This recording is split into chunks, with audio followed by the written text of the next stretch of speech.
At 10:45 a.m. over the dusty plains of Hasaka, Syria, a Russian Su-35S pilot decided to play a dangerous game of chicken.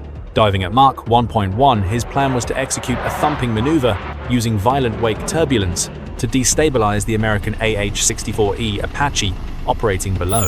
It was supposed to be a routine display of dominance by Moscow's premier air superiority fighter against a slow, vulnerable target, but the Russian pilot had just made a lethal miscalculation.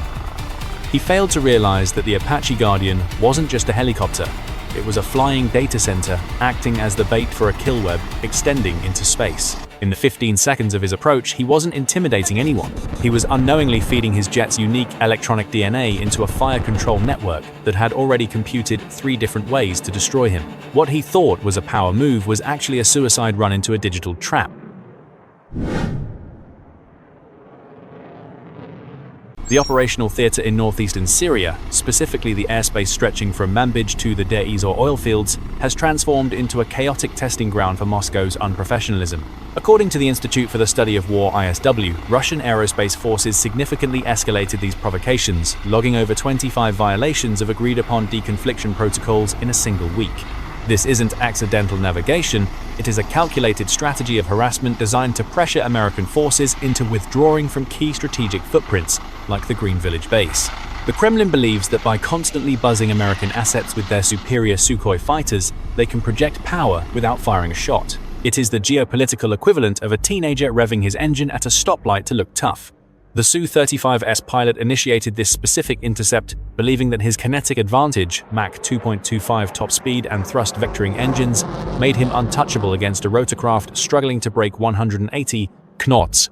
However, this arrogance blinded him to the tactical reality on the ground. The ISW notes that while these maneuvers are designed to intimidate, they often expose Russian pilots to catastrophic risks they are too untrained to recognize. By entering the engagement envelope of the Apache to perform his stunts, the Russian pilot wasn't asserting air superiority. He was voluntarily entering a phone booth with a knife fighter, mistakenly believing that his running shoes would save him. The Russian pilot likely looked down and saw a clunky rotary wing relic from the 1980s, but he was actually staring into the sensors of the AH-64E Apache Guardian version 6, a machine that has more in common with a computation, flying supercomputer than a traditional helicopter. While the Su-35 was burning fuel to perform airshow maneuvers, the Apache's APG-78 longbow fire control radar was quietly dissecting the fighter's flight path. This mast-mounted radar doesn't just see metal, it classifies threats tracks up to 128 targets simultaneously and prioritizes them for destruction in milliseconds, all while hiding behind the terrain. But the true lethality of this trap wasn't the radar. It was what hung on the wingtips. The Russian pilot assumed safety because the Apache's nose wasn't pointed at him, a fatal assumption based on obsolete dogfighting physics. This Guardian was equipped with the AIM-9X Block 2 Sidewinder, a missile that defies the old rules of engagement. This system creates a kill zone that extends in a 360-degree sphere around the helicopter. Thanks to the joint helmet-mounted cueing system, the American pilot doesn't need to turn his aircraft to engage the fast-moving jet. He simply has to look at the Su-35.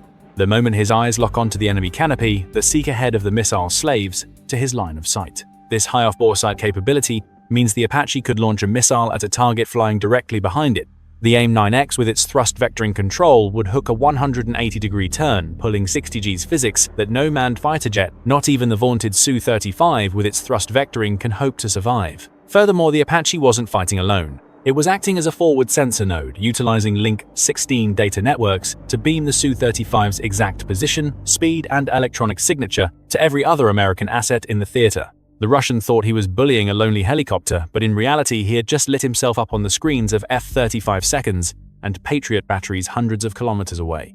Let's zoom into the cockpit of the aggressor, a pilot we'll call Major Volk. Volk had spent the last 3 months dropping unguided munitions on static ground targets in a permissive environment, a task about as technically challenging as delivering pizza. He was bored, arrogant, and desperate for a story to tell back at the officers' club in Latakia. When his radar swept the slow-moving silhouette of the Apache near the Euphrates, he didn't see a threat. He saw a toy. He radioed his wingman with the Russian equivalent of, "Watch this," a phrase that is statistically the precursor to nearly every avoidable military disaster.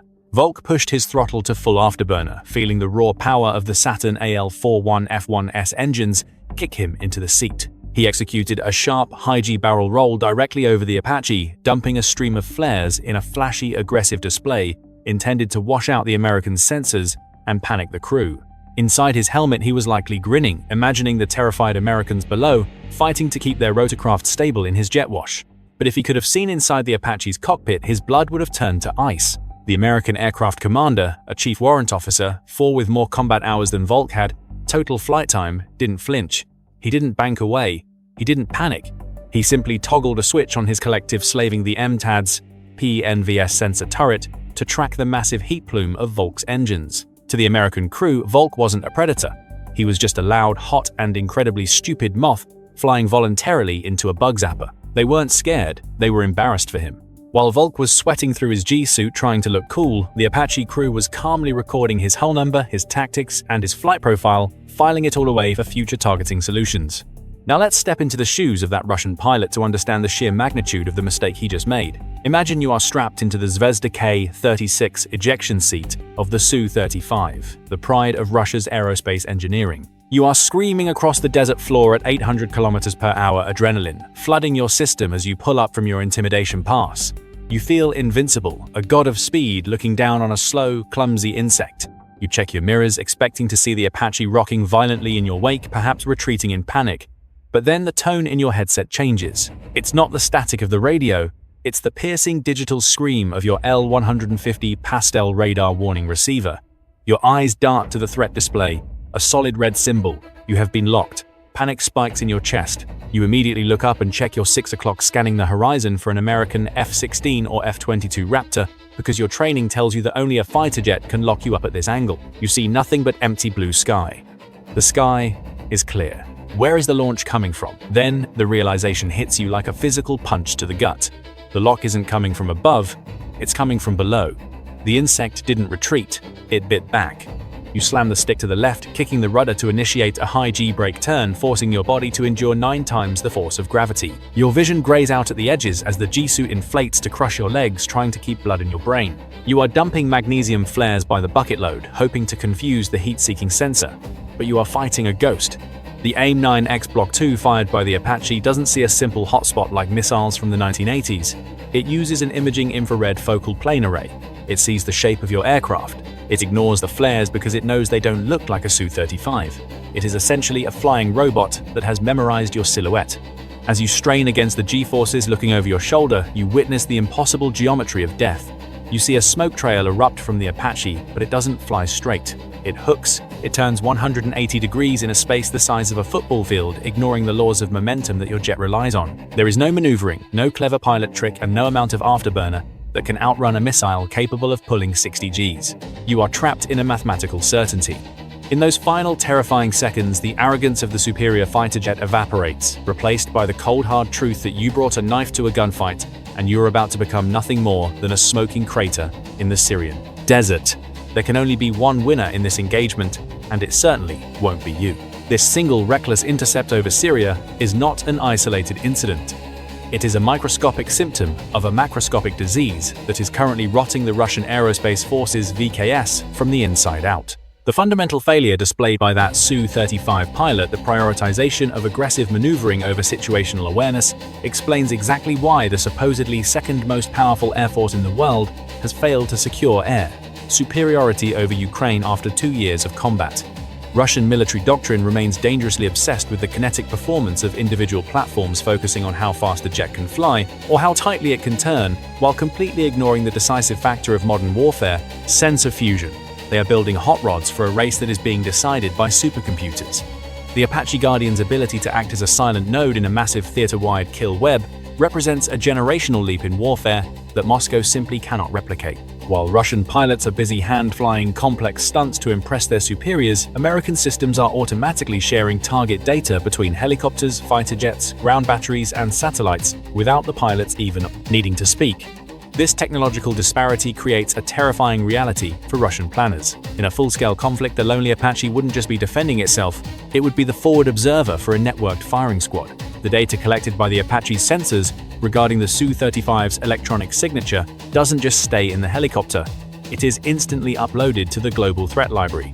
This means that every F-35, every destroyer, and every Patriot battery in the distinct command instantly learns how to identify and kill that specific Russian jet.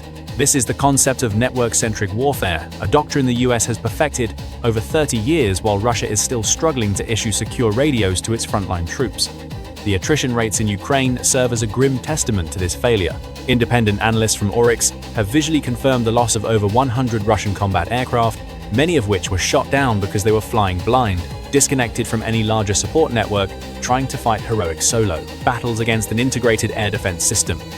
General Michael Kurilla, commander of US CENTCOM, has repeatedly warned that this unprofessional behavior is not a sign of strength, but of incompetence and desperation. By trying to turn the skies over Syria into a chaotic brawl, Russia is attempting to drag the US down to its level of primitive, visual-range combat, but the United States refuses to play that game. The strategic reality is that the era of the dogfight is dead, replaced by the era of the data fight. As Russia continues to pour billions of rubles into building aircraft that are essentially just acrobatic targets, the West is building a neural network of death, where seeing the enemy is synonymous with destroying them. In this new paradigm, the pilot who pulls the tightest loop doesn't win. The pilot who processes information the fastest does. And right now, the Russian Air Force is processing data at the speed of a typewriter in the age of fiber optics. The Russian pilot likely returned to base, thinking he had successfully intimidated the Americans, unaware that he had just signed the death warrants for his entire squadron in a future conflict. His arrogance provided the US Navy and Army with a treasure trove of electronic signatures that have likely already been programmed into the guidance chips of every AIM-9X in the region.